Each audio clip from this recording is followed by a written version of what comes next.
Good morning and welcome to the morning show on this Thursday. I'm Marshall Shore. And I'm Melissa Farley. We're here at the fabulous Arizona Center. And ready for a rock and roll kind of day. Rock and roll kind of day? Yeah. Is that a hint to what's coming later? Is there some rock and roll history? No. Okay then. No, just it's a Thursday, Friday's coming up. Lots of more fun stuff. It is. I love me a good Friday. Yeah. Yeah. And speaking of fun stuff. What? No, why do I keep falling for it? That's 2 days in a row. Because you keep being hopeful I'm so gullible. that there'll be something fun, but wah wah. Well, at least the pulling is fun. Exactly. Great, now you're trying to do my eyeball. At least you have glasses to protect you. That's why I need that safety bar. Yeah. All right, so our word of the day is vaquita. Vaquita, what is that? A small, highly endangered porpoise Oh. of the Gulf of California, having a dark ring around the eyes and reaching only 4 to 5 feet in length. Oh, that's like vaquita. me. I know. I was like, wow, they actually gave us a noun. Which I was wish kind we of had a picture of a vaquita. So. That's a fun one. Well, I know. I was like, look, it's a fun word. Yeah. That's really kind of nice. I don't really know how to use that in a sentence in every Right. Other than it's like, oh. Would you like to go on a snorkel trip with me to see some vaquitas? I don't know. Or was Flipper a vaquita? No, Flipper was big. Yeah, no, so he was not a vaquita. Yeah, I don't think so. So, yeah, but it's not like an easy word to work into conversation. What's the difference between a porpoise and a dolphin? I think it's like kind of like the face and it's like the one of them has a more pointy nose. Is that what it is? Well, yeah, because you had the nose? Mr. Lipid, which was Don Knotts when he turned into a. I remember that. Yeah. Yeah. So. Oh, Don Knotts. The incredible Mr. Lipid. That's funny. I should watch that again. One of my favorite movies, I don't know why, I love it, is The Ghost and Mr. Chicken. That's another Don Knotts movie. Yeah. I just love that movie. I don't know why. I watch it probably once a year. Alone or with Pat? Usually I do it with my parents because they like it too. We'll do it kind of right around Halloween time. Okay, understandable. Yeah. All right. So, we'll be right back after a quick break, and we will have a super fun guest coming on. We sure do.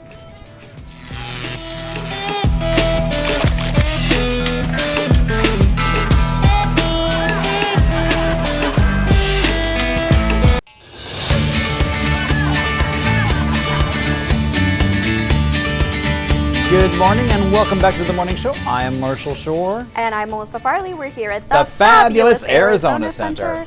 And we have a great guest here with us. We've got Miriam here. Hi. Hi. Welcome to the morning show. Thank you. Thanks for having me. Yeah. So you are, from what I understand, is a trauma and resilience coach. Yep. Life coach. So tell us exactly what that means. Yeah, so I actually came back I was a mental health trauma clinician, and I left the Western medicine to kind of look into getting results faster when it comes to therapy, maybe. Yeah. So a lot of people, when they hear the word trauma, they hear, big episodic events like, violence. But in reality, to us, trauma just means inflammation in the nervous system. Okay. And so when we are dysregulated or stressed out, there is inflammation in the nervous system, so that we dysregulate, our body kind of shuts down. Yeah. And so the first step in life coaching is getting people educated on their nervous system first, and then reducing inflammation, so stabilizing them. Yeah. Right? And then being able, once we know that they're regulated and they know how to regulate and keep their bodies safe, then we can go ahead and start working on any kind of modality. Yeah, I think that's so important. I've shared this before, that I've called myself like I turtle. Like, so when I get like overwhelmed, stressed, something kind of traumatic happens, I shut down. Yeah, and that's always frustrated me about myself, because I've seen other people that like oh, you're gonna tell me no, you're gonna make this hard. Like, I'm gonna rise up and show you what I'm really capable of. And I've always admired that. But it seems like once I became aware of it, I still do it, but like instead of being down for like a couple of days, now I'm down for like a couple hours, and then I can kind of recover a little bit. Yeah, and that's important what you just said. What tools do you think you use? What makes you get out of that shutdown mode? I started a meditation practice a couple years ago, and that really changed my life for me. That was the first time that I understood that, like, I am not my thoughts. Yes. That I'm bigger than my thoughts and my my emotions, and so that was kind of like a mind-blowing moment for me. Yes. And so now what I'm trying to do right now is actually ground myself in my body a little bit more, because I think I'm kind of disassociated from my physicality. Yes. So that's kind of where I'm curious to grow next. So that's exactly what you just said is, I met Dr. Rowan, who is now my friend and my mentor, and he's the one that introduced me to neuroscience. When I was in grad school, I like literally had a meltdown and was having anxiety attacks all the time. And I was in grad school with my pharmacology professor, and she's like, started going through the PTS assessment, and that's when I found out that I also had like severe PTSD, anxiety, and so I said, I'm not going to do counseling. This is, no. And I remember meeting Dr. Rowan, and he introduced us to the nervous system. And at first, I was like, I don't want to slow down. Yeah. Because slowing down meant that I had to sit with my body, what you just said, and feel it. And did not like him for a while. I'm like, I'm not slowing doing machine, go. And then I realized that, okay, he introduced me to yoga, and I was hesitant for a long time. But eventually yoga is what introduced me back to my body, and I stopped dissociating. But the reason I asked you is because he says, let's have 25 to 30 skills that we can pick up from the toolbox so that we can get out of that shutdown moment. Because you're right, it takes 8 to 30 hours to metabolize the cortisol, the adrenaline, all the things that have been dumped into our body. Yeah. And so we want to have skills to be able to get them metabolized a little faster. Not that we can rush it, right? Right. But the minute we can activate the ventrovagal, which is now our mode to kind of connect with others, otherwise we're pushing people away. Yeah. Well, I think it's something that was interesting for me is I got a PTSD diagnosis in my 30s, and I was like, I don't have PTSD, and even when I got it, it was kind of an uncomfortable thing to talk about, because my husband comes from like a military family, and PTSD is for like soldiers and like war veterans, and sometimes I'd say something like, I think I'm having a PTSD response, and he'd be like, and but what I came to understand was, at least for me, the way that I experience it is, it's like my body reacts before my mind even understands what's happening. And so that's like new for me, is kind of exploring that part of my, myself, is that PTSD response. And you said it correctly, because we were born pretty much in our femininity, right? We feel our bodies. We came out like hopeless, like useless. No one can. I can't do nothing for myself. I need someone else to do everything for me. So I was very receptive to receiving all the help, right? So my body was getting used to being in my body so that it can develop a thought, right? We didn't have thoughts until way later. Yeah. But yet now we only depend on them. Right. And so we send our brain sends one message to our belly, our gut, and our gut in return sends 4 messages back. So our body is constantly speaking to us, and we want to rely on our mind. Right. And so that's why I became so passionate. I had 6 therapists. None of them could really help me because I wasn't stabilized. I was not safe in my own body. Yeah. And it was easy for me to blame my husband and push him away. Yeah. It was easy for me to blame the world, all men. Right. And in reality, it was just me not feeling safe in my body. Yeah. And when I learned to connect back to my body is when I began to learn that that is part of our femininity, that especially in Western culture, we lose that. because we are so used to being in our mind, right? I go to school and it's all mind, work in our head, and we start abandoning our body. Yeah. So when's the last time you thanked your arms for like carrying stuff for you? Yeah. Right? Or when's the last time you told your legs, thanks for carrying me to the store, the freezing grocery store, Yeah. right? We don't acknowledge it. We kind of objectify it. You got to look a certain way. You got to perform a certain way. But when we begin to sit with the body, it just begins to, I believe it begins to heal. Yeah. First of all, our bodies heal when we sit with it. And then our mind slows down, which is now our mental health is reducing because we're not telling ourselves stories. Especially as women, we tell ourselves so many stories, and I tell myself I become neurotic. Yeah. You know, I Yeah. now am saying so many stories in my mind, and I need to get out of them. Yeah. You know. No, that's a very real thing is we create these narratives and they're not necessarily true Yep. or real. And so it's kind of having that ability to step back and say, is this the story I want to tell myself? Yeah. You know? And I think what you're talking about too with the body connection is fascinating because I think I've told this story before. There was this incredible woman, she's since passed away, but her name was Patricia Moreno, and she created this thing called Intensati. And it was a workout, but as you work out, you kind of do like positive self-touch and speak to yourself I like love kindly that. and thank your body. And the first time it happened, I watched a group of people that had never done it before, and people were like crying and getting really emotional. And so the trainer afterwards was like, what was that? Like, why was that happening? And, you know, she just explained, like, it's so rare that you talk to your body, that you thank it, that you treat it with kindness, especially when it comes to working out or moving it, you know. And so you're shifting this narrative, you know, that you're not used to having, and I thought that was so cool. Yeah, it's beautiful. I think that we need more of that these days, and so part of my practice is just building. I used to work with children, and then I'm like, wait, we're telling the children that it's their job to regulate us adults, right? And so I had to shift that into seeing only women or men, you know, parents, or and so I became very connected to, obviously because I'm a girl, to work with women. And eventually God has a sense of humor, and he started sending me couples because as I'm working with women, they're like, well, how does my husband connect with this? And so I began to learn that men need to know how to sit with a woman's feelings, and how to navigate that. And because they're problem solvers, right? That's their job. They were created that way. They want to solve the problem.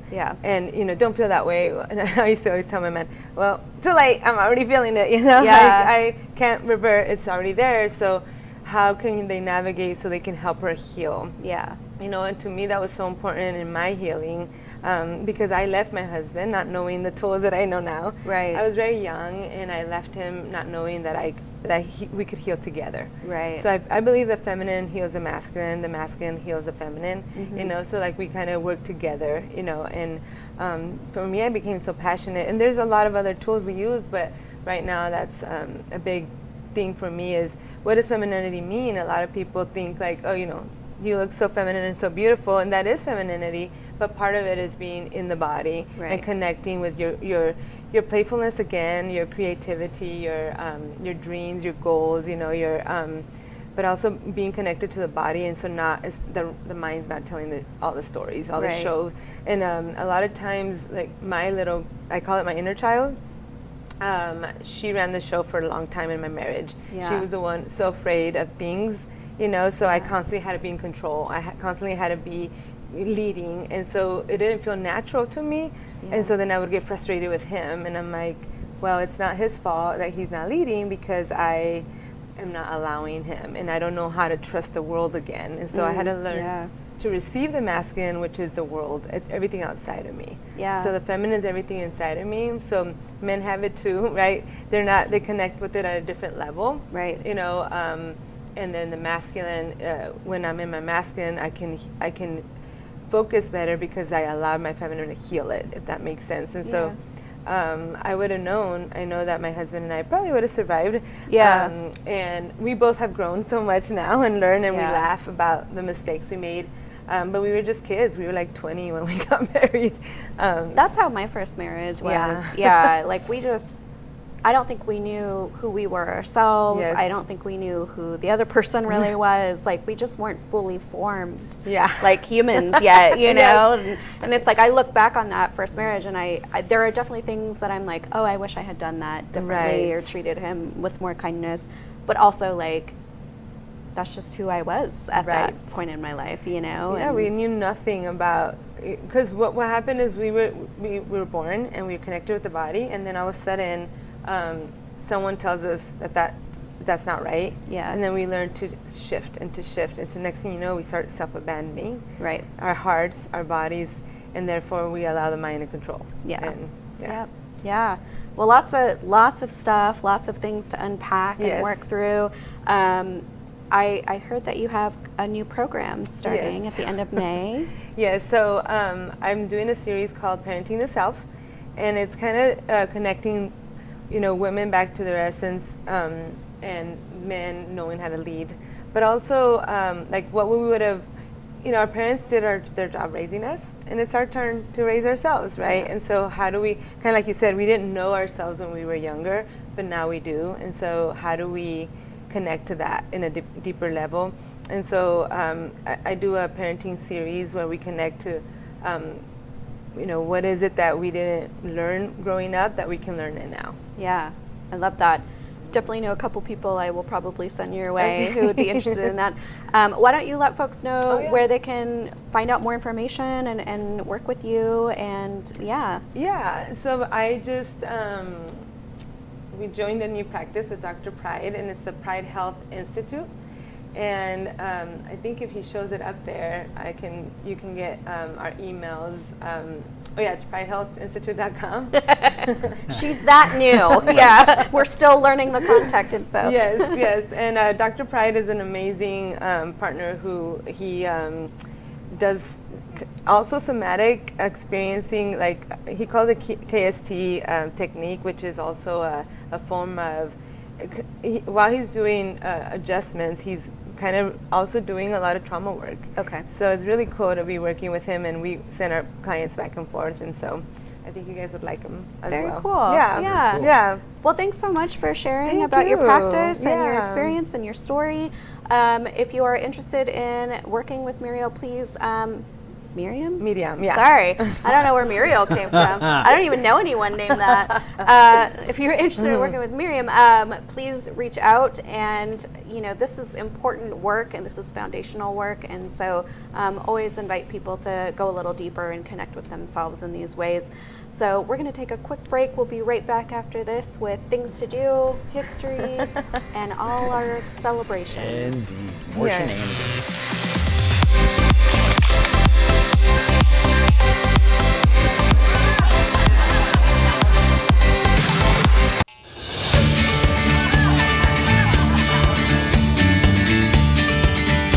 Good morning. Welcome back to the morning show. I'm Marshall Shore. And I'm Melissa Farley. We're here at the fabulous Arizona Center.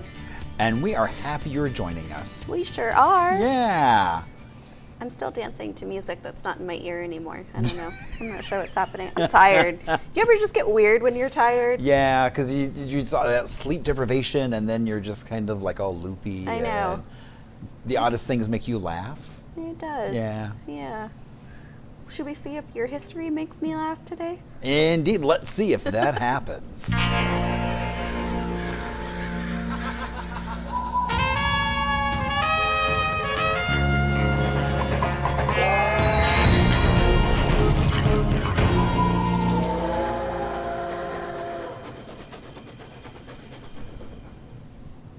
All right. So, kind of, it's like, the origins of kind of Arizona early in the day was like tuberculosis. People coming here to get better. Right.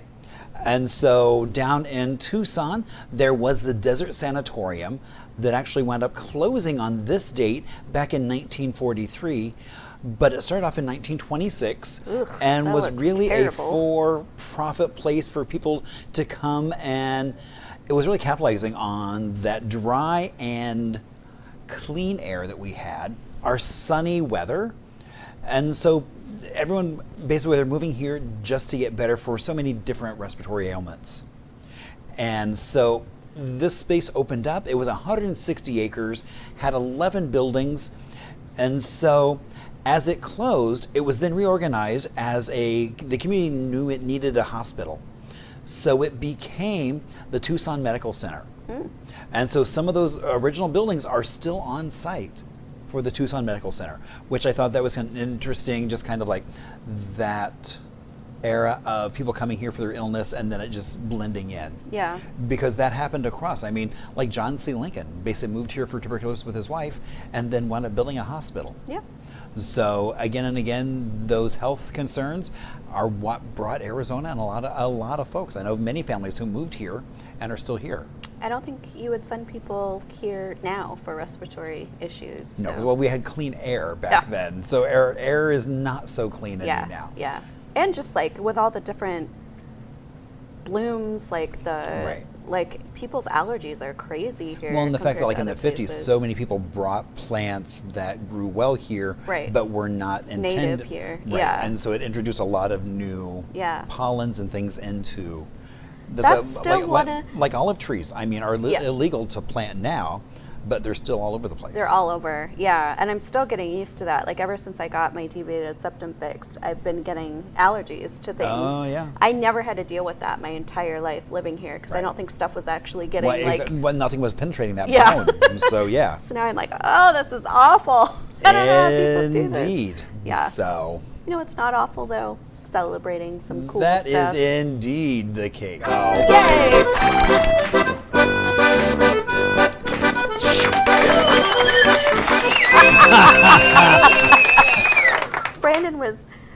Brandon was doing a SpongeBob dance back there. Is what I really think happened.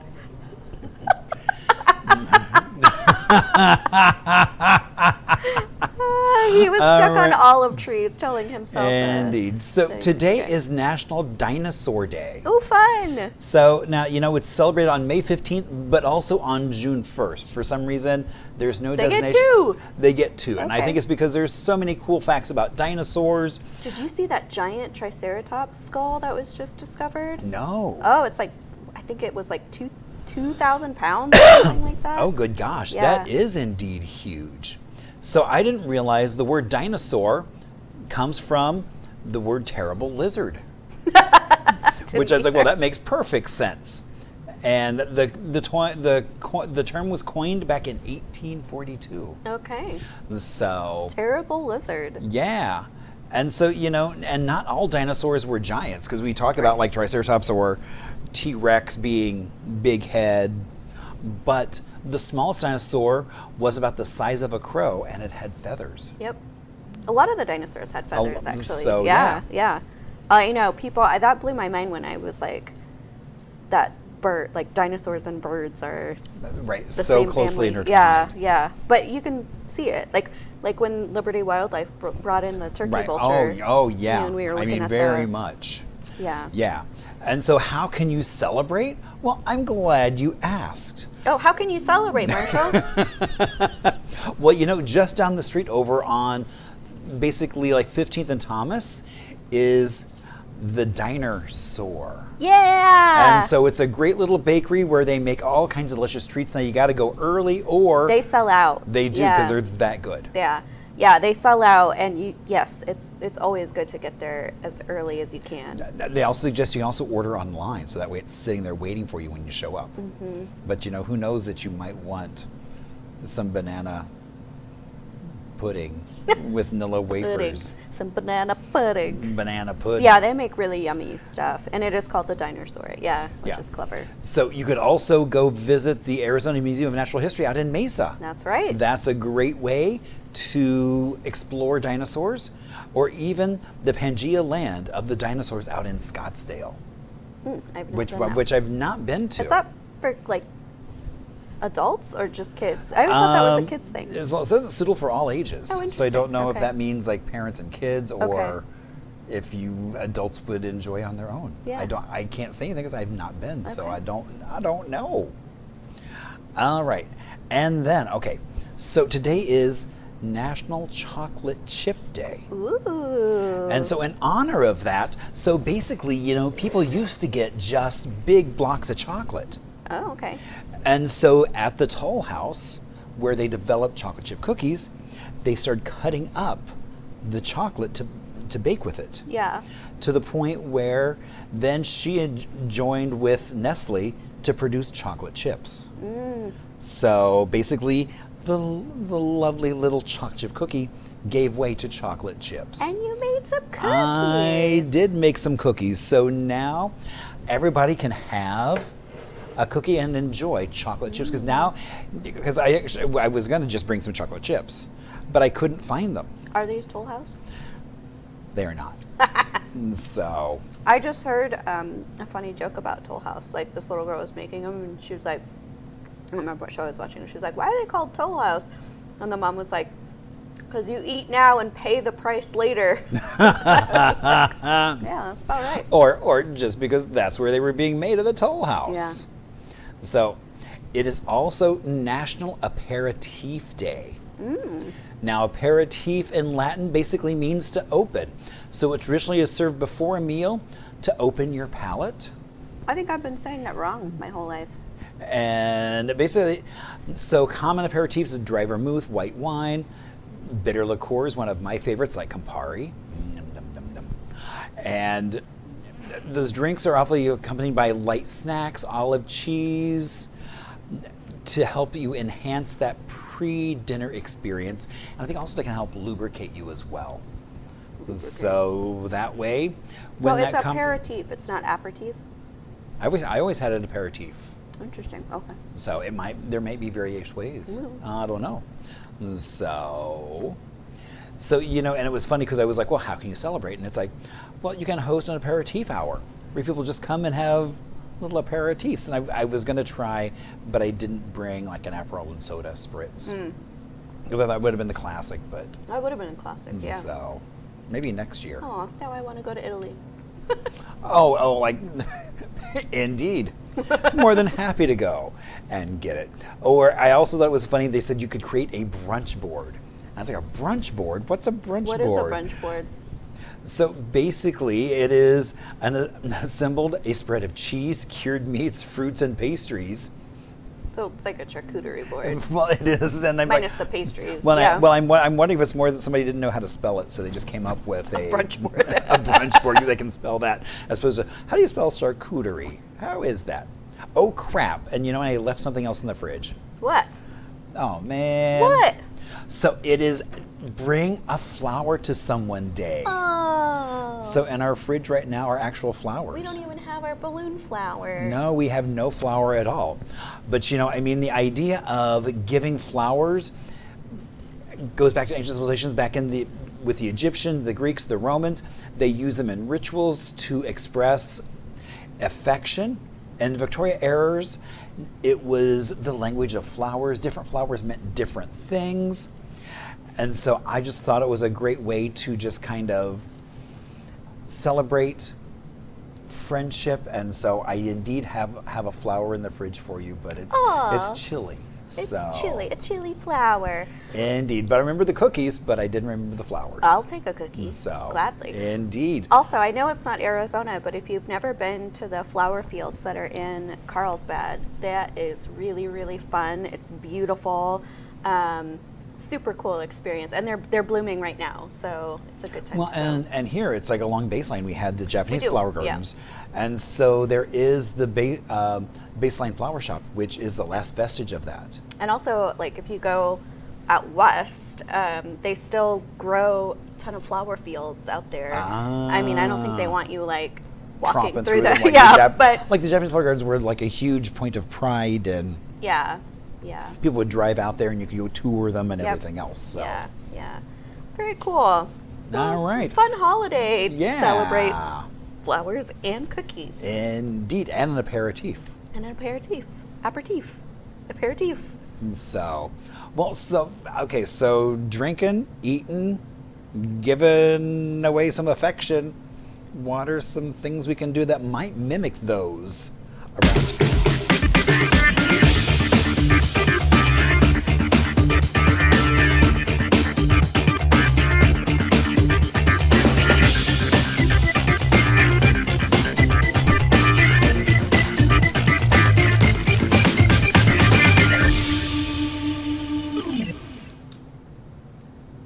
did this show when look at what Marshall's got.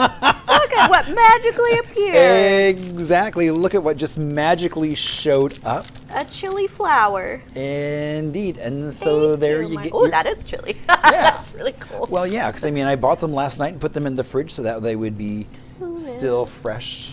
Aww. So indeed. I love it. Hello, flower. Okay. Flower, you can help me do things to do. So, I was saying I did this show. Oh, that's funny. It worked like a finger. It actually like moved my thing. The Importance of Being Earnest is going on at the Phoenix Art Museum at 6 p.m. 3-time award winner Sharon D. Clarke is joined by Nakuti Gatwa of Doctor Who and Sex Education in this joyful reimagining of Oscar Wilde's most celebrated comedy, filmed live from the National Theatre in London. So while assuming the role of a dutiful guardian in the country, Jack lets loose in town under a false identity. Meanwhile, his friend adopts a similar facade, hoping to impress two eligible ladies. The gentlemen find themselves caught in a web of lies they must carefully navigate. This gets very stressful, very quick, but in a fun way. So it is $15 for members, $20 for non-members. So again, this is basically theater live that you'll be watching broadcast from the National Theatre in London. So fun. Not like an actual play right in front of you, but it's a really cool experience if you've never done that. We've also got Song Bingo happening at the Playa 2 Bar and Grill in Phoenix at 7 p.m. You can come on out and enjoy 8 rounds of our Song Bingo at the Bar and Grill. They'll be playing excerpts of the best karaoke hits during these rounds. It's just $5 to play. Happening Like it's 7. like best karaoke. So I know. I assume it's just the music, and then you can do a little karaoke. Oh, I bet what they do is it's probably they play the music and then like have the lyrics on the bingo thing, and so you have to figure out what's what. Yeah. Oh, it all depends on like what era they're choosing. I wonder how we would do with that. It all depends on. If it's new music, we'd be in trouble. Oh yeah. Yeah. Yeah. I know. Both of us would be in trouble. Right. Okay. Do you think some cupcake on that? Probably. Which again, like we wouldn't know. Right. She looked fabulous, though, didn't she? She did indeed. I was interested. Okay. If you want to laugh a little bit, we've got Craig Shoemaker at Tempe Improv at 7:30 p.m. This comedian actually has 2 Emmys, has appeared on Broadway, and was voted Best Male Stand-Up at the American Comedy Awards. He is known as the Love Master, Craig Shoemaker. He's best known for his engaging, relatable stand-up and iconic baritone voice character, the Love Master. Craig has appeared on hit television shows such as Parks and Rec and The Bold and Beautiful. Tickets are $31. The Bold and Beautiful. Oh, see, I'm more excited about Parks and Rec. I love Parks and Rec. Tickets start at $31, and it is from 7:30 to 9 p.m. I could rewatch that show now that I'm thinking about it. Parks and Rec. No, Parks and Rec was fun, Yeah. but Bold and Beautiful was just like one of those like, kind of like, well, not all those soap operas were kind of trashy. Well, yeah, that was kind of the that's fun. what they're That known was kind of for. the fun of it, but. We've got coffee, conversation, and classics at the Symphony Hall at. Oh. Yep, that's right in the heart of Phoenix, and this is a morning event. It's at 10 a.m. Oh, well, thank gosh. It's not a nighttime event, so that we're not getting all caffeinated up. No, that's why the coffee in the morning. It's you can join Alex Amsel, the Phoenix Symphony Associate Conductor, as he hosts and moderates these Phoenix Symphony working open rehearsals. Basically, you can watch them rehearse, you can see them prepare for an upcoming concert, and then there'll also be a Q&A after the rehearsal with a guest conductor and the musicians. So doors open at 9:30 a.m., the rehearsal begins at 10, and tickets are $50. And last but not least, a little bit of art for you. You can journey through Tibetan art at Abundant Space in Scottsdale at 6 p.m. So basically, you're invited to experience the sacred artistry and mission of Norbu, a Tibetan Buddhist monk and activist working to open the first Tibetan art museum in the United States. This is a space dedicated to peace, human rights, environmental awareness, and well-being. Guests are invited to explore a gallery of illuminated Tibetan art, join in a circle of meditation, and hear powerful stories behind each piece as shared by Lama Tashi himself. The evening will begin with grounding meditation and complimentary cacao from Lemon Rose Gatherings, and all proceeds will support the Lamatashi's charitable mission. So this is happening from 6 to 8 p.m. It is $36 and totally free for children 10 and under to attend. So this sounds actually really cool. No, this is really cool. Yeah, I think I would enjoy that quite a bit. Yeah, no, I think I would too. Actually, I know a couple friends that would probably really enjoy that too. We should extend an invitation. Exactly. All right. Well, me and my flower are ready to call it a day. What say you, Marshall? You know, yes, but we need to remind folks that we're here for you. We want to hear, what are you celebrating? What are you out there doing? How do you like to eat your cacao? How do you feel about singing? Throat singing. Exactly. We want to know, so you can either email us about your events that you are planning, or maybe you're wanting to attend, so you can through Instagram at On the Morning Show, or you can email us at hello@onthemorningshow.com. Remember those commercials? Indeed. Yahoo.com. Those used to be the singers at the Golden Horseshoe Corral at Disneyland, which I love. Oh.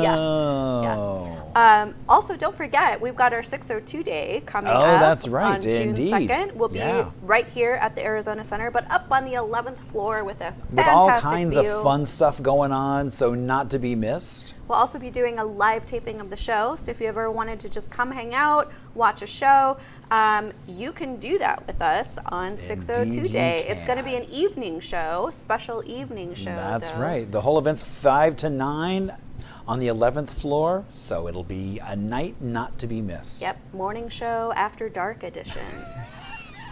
We promise we'll keep it PG still. Oh my. Will we? I don't know. We'll see. We'll see what happens. Who's censoring? I guess that's the question. It'll be Anne. She can yell at us. Or just like do the stop it, don't do it. Right. Okay.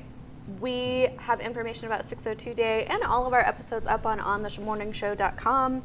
You can also watch our episodes on ROBAT TV if you're a subscriber, or on YouTube. But basically, yeah, we want to hear from you. We want to show as much local love as we can, so please do reach out. And we will see you tomorrow to end out your week with a fabulous Exactly. Friday. As we round out that week, as we get ready for the weekend. Indeed. Bye.